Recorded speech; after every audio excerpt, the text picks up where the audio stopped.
whereas I do paint, and to be able to do it is fabulous. I think perhaps we need more help to be able to do these things because of our disabilities. I think the main thing is that one can't actually impose an activity on another human being, especially when they come here as disabled as they are, but that by showing them a wide range of activities, that they may finally find one which they think they will enjoy. I've discovered new skills. I used to be a secretary. Now I paint by mouth, I write poetry and play music. Although most of us have many disabilities, we also have abilities, and they're well catered for here.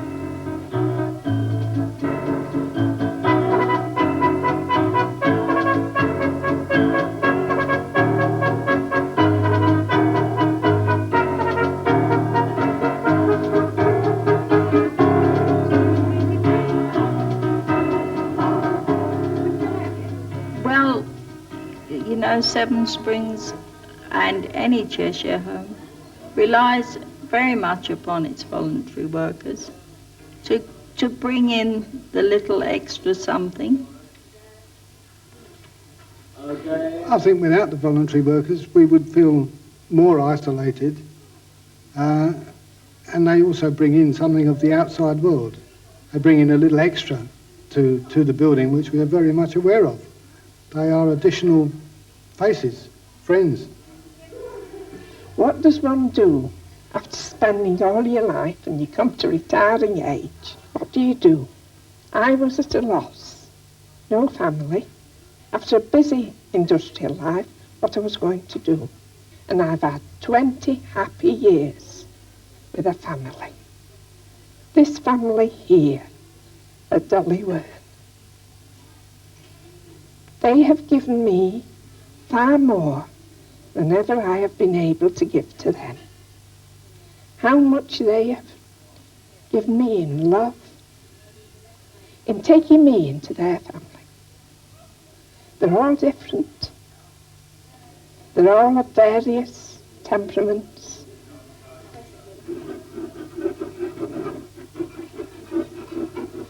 I think our home's so relaxed that this helps an enormous amount in communication at all levels.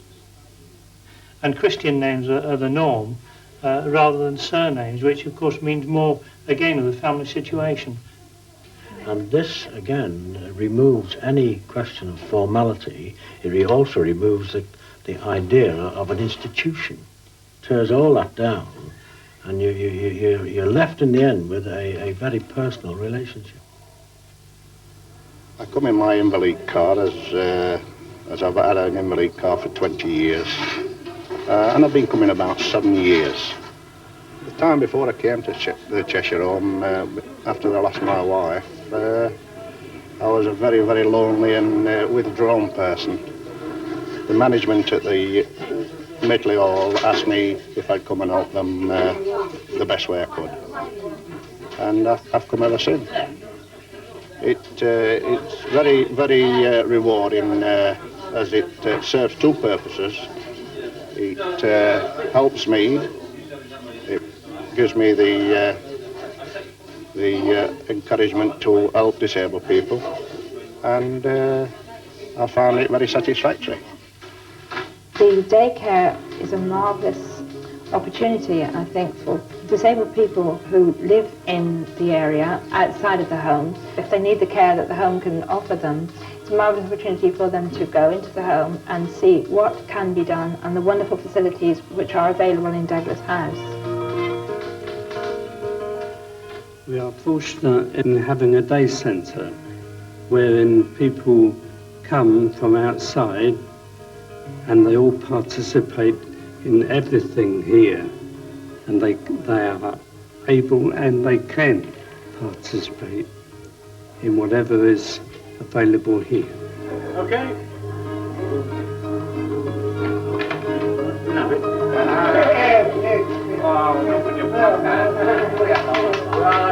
had it either way because I had a double for that one. Transport is vital. The main problem that most of our residents have is one of mobility. And the home's transport system is their passport to the outside world. It's a very, very vital cog. More important, I think, even than drawing people into the home, are getting our own people out and into the community and roundabout to everything. I would like the opportunity of being able to go anywhere that any other able-bodied person. I'm quite aware of the things that I can't do. I'm not asking for the impossible. I don't want to be the first paraplegic up Everest. I think it's very important for us to get out, you know, go to pubs, go to nightclubs, anything like that. Show that we're just exactly the same as everybody else. We like to go out, you know, we like to have a good time, and we can have a laugh at other people and at ourselves, because we do laugh at ourselves quite a lot, actually. The amount of humour here is really something. It's one of those things that you wouldn't expect in a group of people that are disabled. Most of us have a good sense of humour, which I think is essential. And you meet a lot of very humorous people, and especially some of the staff are very, very humorous and cheer you up no end.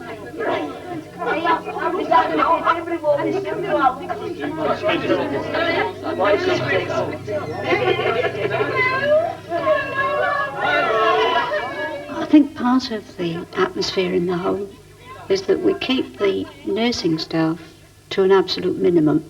The staff employed to give care to the residents are light-hearted, scatty young people. But I think that far more important is the fact that we should all have interests of our own.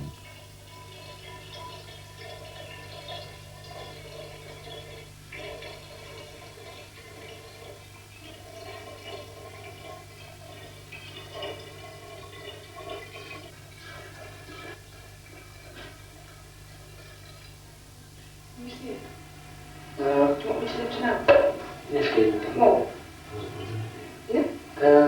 Just a little more, yeah.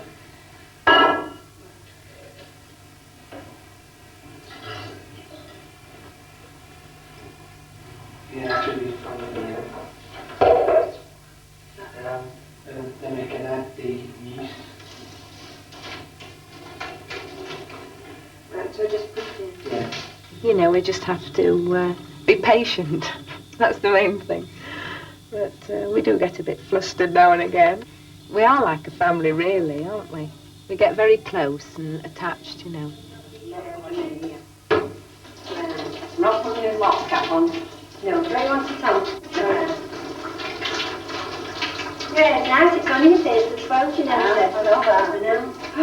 What's the matter? Well, we should get that water off, sir. Well, it's not me, love. It's them bloody plumbers that's been messing about.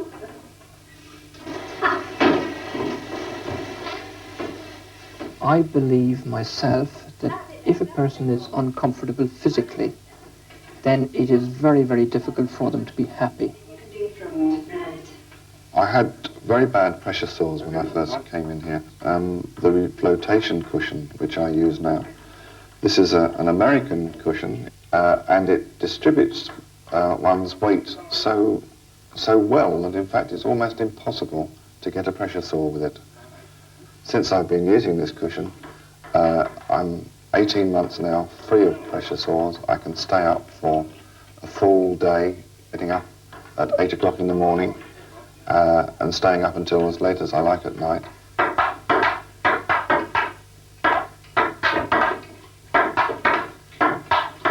Sharp though. 9-10.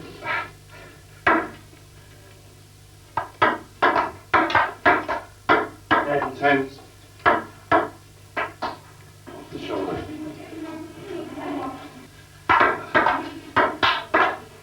Oh, what I like. Yeah, the other one there. This way, better. Sorry. Well, sometimes when the residents come, they've rather lost the zest to live, and they just more or less give up and don't use the abilities that they still have. Yes, I agree that at times it is difficult to sustain morale and to try to combat the apathy. Gradually, if you sit and you do nothing, the pathways to the brain do get forgotten, you know. You forget how to do things. You know, it does need a lot of encouragement to show them that they can do it themselves, and probably most of my work could be done by somebody who wasn't necessarily a physiotherapist in lots of ways. Medical care to a certain extent, but it's more caring than medical care. That's it, let them relax. Swing them backwards and forwards. That's lovely. Gently, Ivy. Now, Ron. We've got the ladies working. We'll set off the try and stretch up a bit. Well done. Do you want to turn round? You're getting tired. Come on, Ivy. You have to shuffle back. Okay. Oh dear, you've had a good walk this morning. Okay. Is your shoulder hurting a bit? All right, we'll stay down there then. We'll call that today. Okay, Wendy, now let's have it again. What were you saying? I was trying. I have been trying. I am in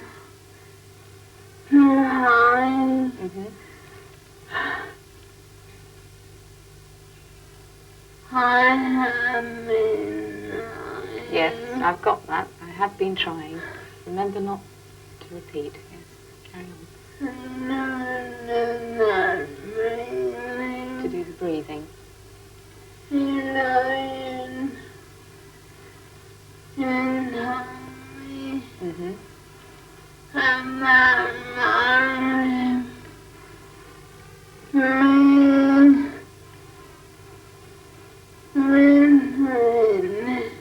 Yes, about your ribs. Restricted.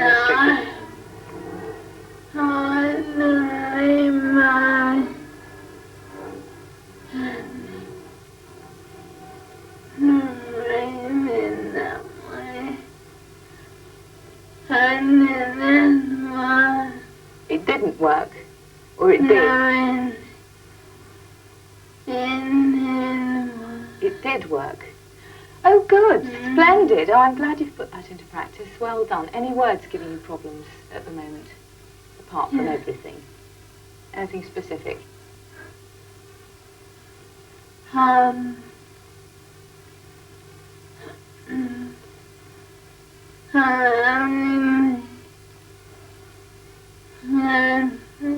But what did I tell you about the cassette? I told you not to use it, didn't I?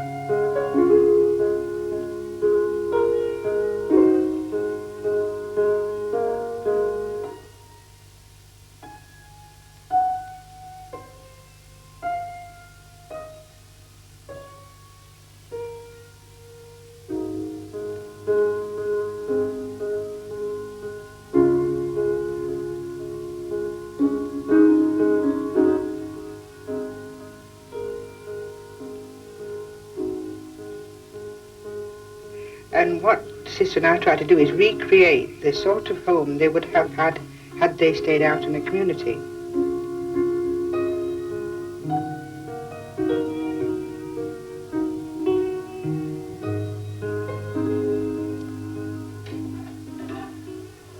Morning, Stinkeroo. That's my little budgie this morning. Let's put the kettle on the tape on for your mum. If Anne and I want to do anything separately, the beauty of having two rooms is that we don't have to live in each other's company the whole time. I did a lot of wheelchair dancing and I got the British title. And Michael came along and asked me to marry him. And fortunately she said yes. When she'd slowed down Hello, darling. Hello, Mike. What would you like this morning? Well, I'd like a cup of coffee. But first and foremost, I'd like my good morning kiss. The whole business of feeling wanted by somebody. I mean, we all need other people to help us in ways. To know that somebody actually needs you makes you feel fantastic. What you've got to remove, in fact, is a barrier. Not put something there, but take something away. There's a barrier between ability and disability. And able-bodied people think that disabled people, they instinctively think that they're poles apart.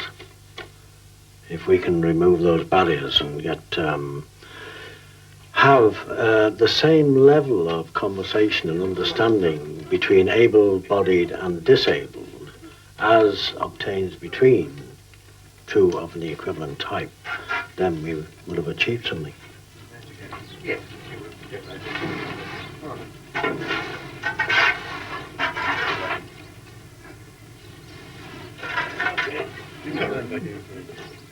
Look at that. It's like twig.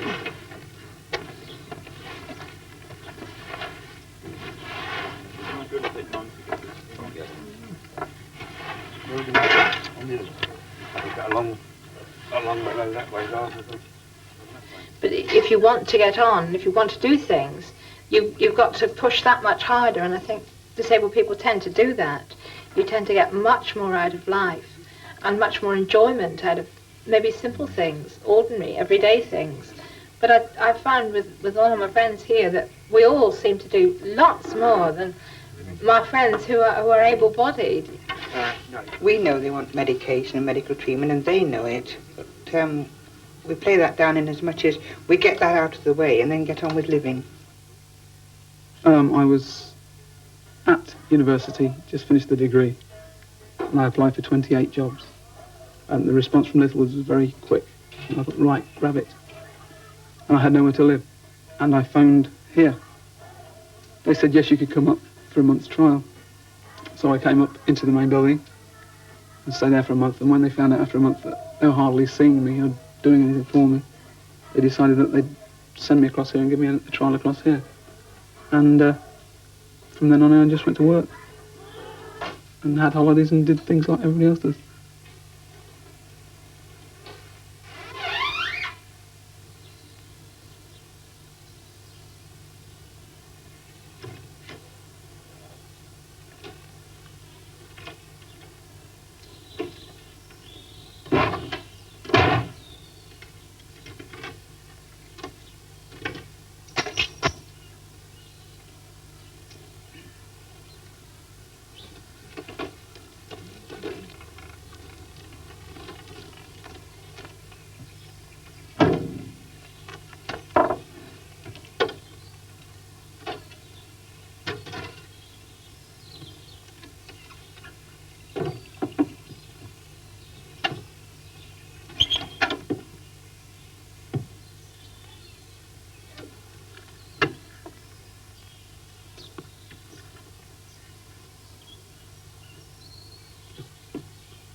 Somehow or other we've got to get over to people that these are ordinary people like ourselves.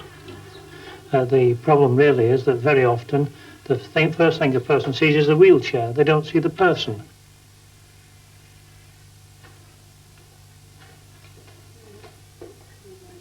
The work I do for the hospital is the casualty records, the casualty book.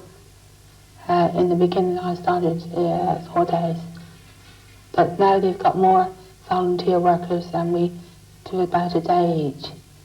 I do everything in the office, the invoicing of local authorities, the invoicing of people who have to pay contributions towards their own fees, and any other job that comes my way.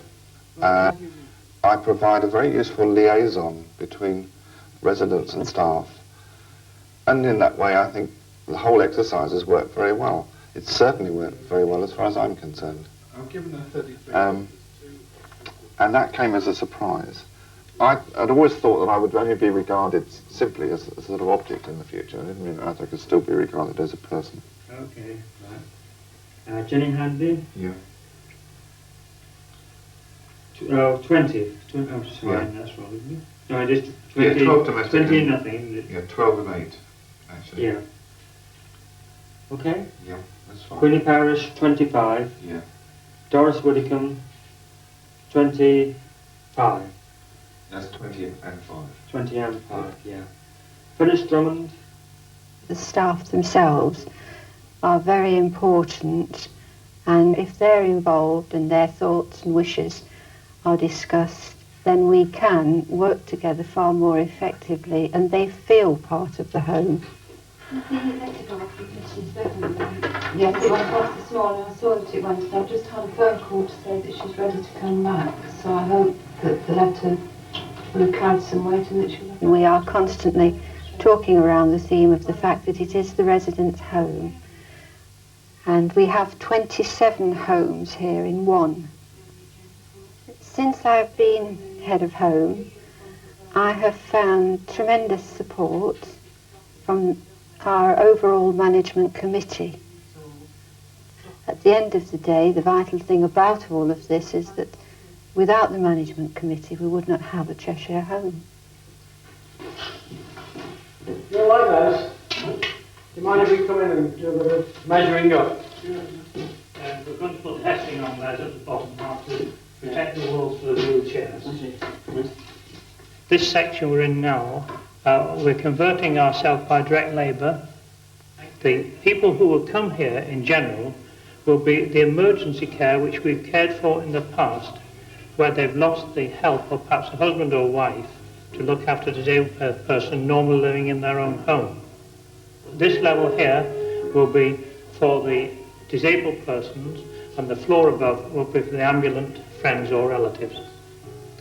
Now we will be able to cater in this unit for 6 persons at a time, and if there is a gap in time, we will also take, of course, holiday care, for which we also intend to develop another wing later on.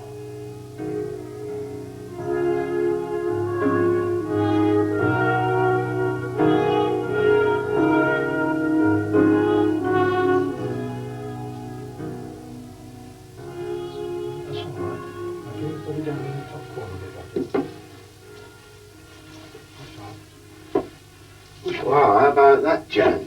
Look at that. They're just about finished now. Push with the push. Right time too. Rather than stroke. Right paper?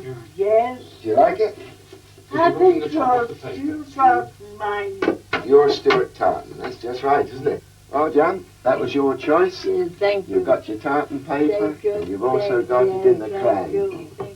I think it's the flexibility of the Leonard Cheshire Foundation that makes it such a success and a pioneer in other things. Oh, the hell. Yes?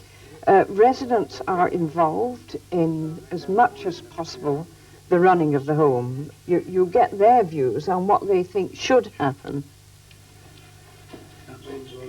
I think management, of course, are here solely because the residents are here. There's no other reason for the management to be here. We elect residents to stand for us on the management committee, and also we have our Wednesday meetings when staff and residents come together and discuss any matters that may have arisen or any outings, anything coming up in the near future.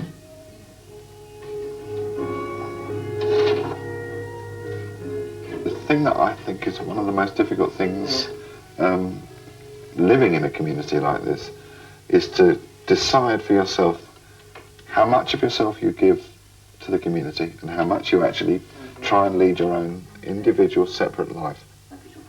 May I come in? Yeah, sure, come in. Wait a minute, I'll turn this off.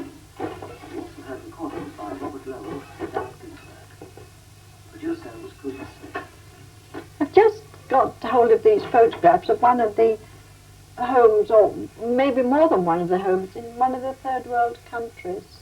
Oh, they're And interesting. that could well be Barbados or somewhere in the Caribbean.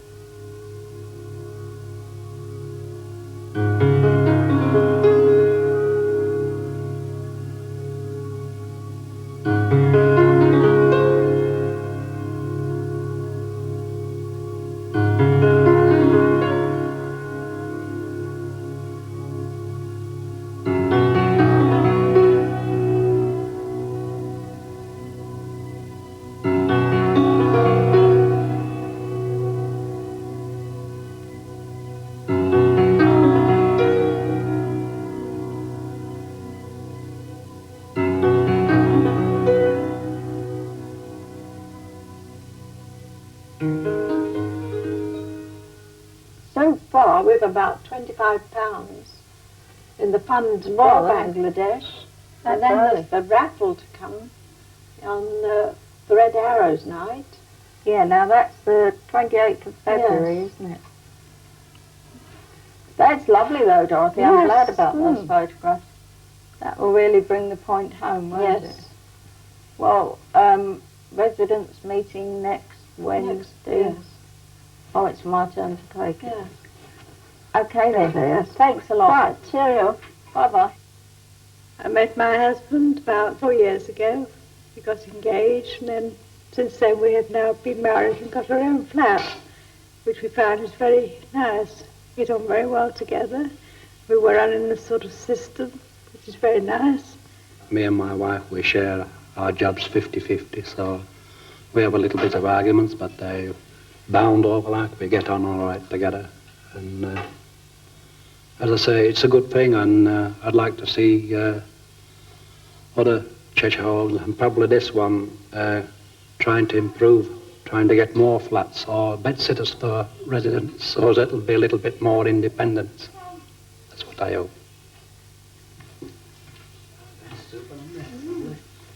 I'm good enough for tomorrow. I'll pull the tea out now. The whole idea of the Cheshire homes, I feel, is the word home itself and what it implies. This is the very feeling that the group captain is always putting over.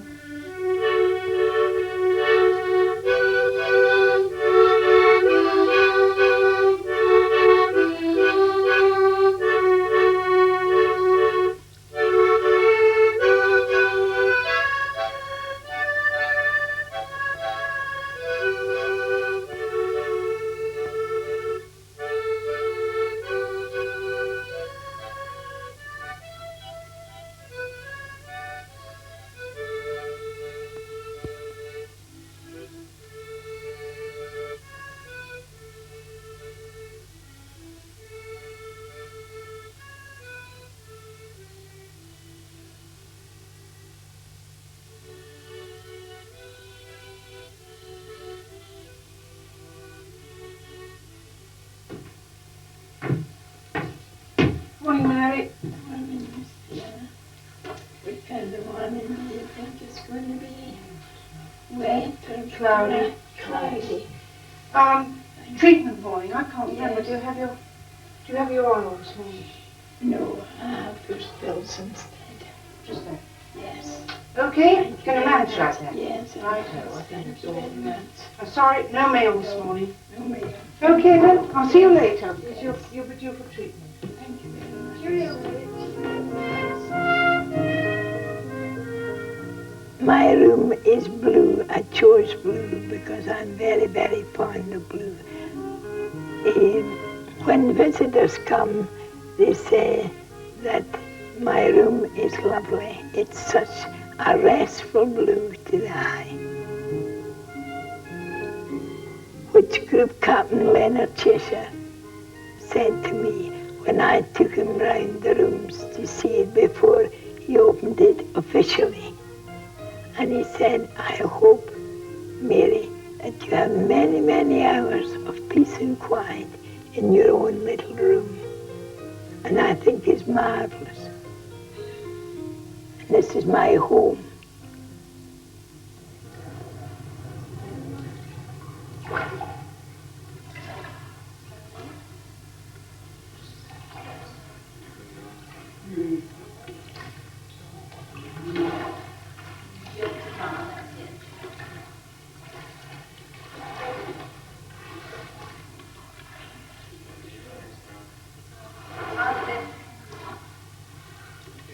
It might appear that we have courage, but I don't, for me, I know I've got no more courage than the next person.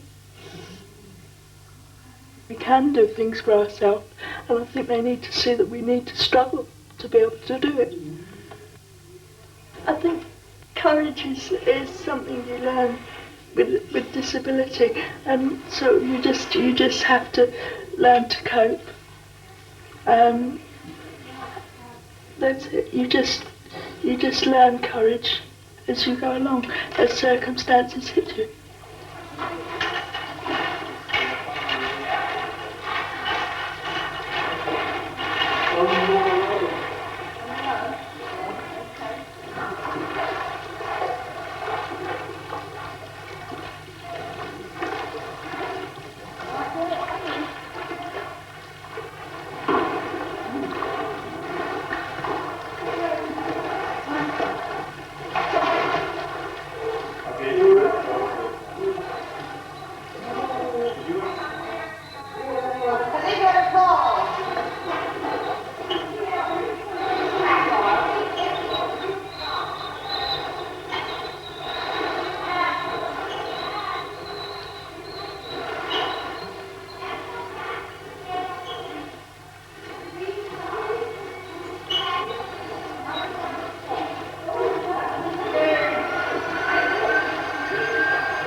Hello, Sarah, love. How are you? Let me see, what should we start off with? 10 Little Indians. That's a good girl, that's right.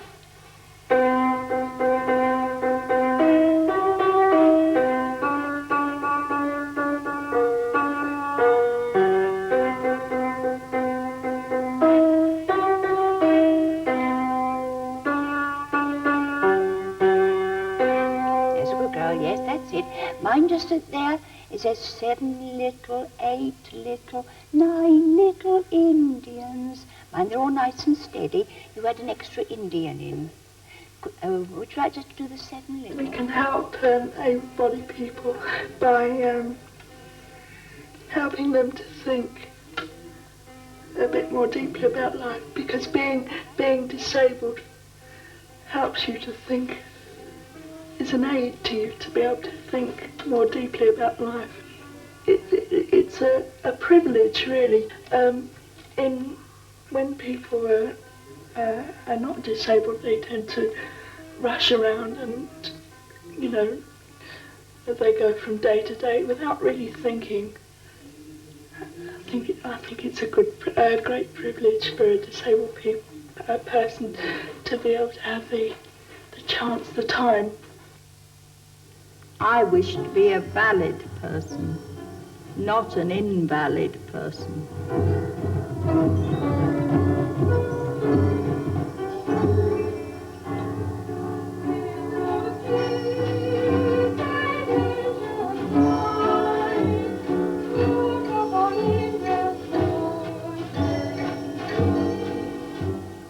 I think that the able-bodied certainly shouldn't think about should they ever become disabled, or certainly not worry about it or dwell on it, because it's, you know, part of life, very much a part of living.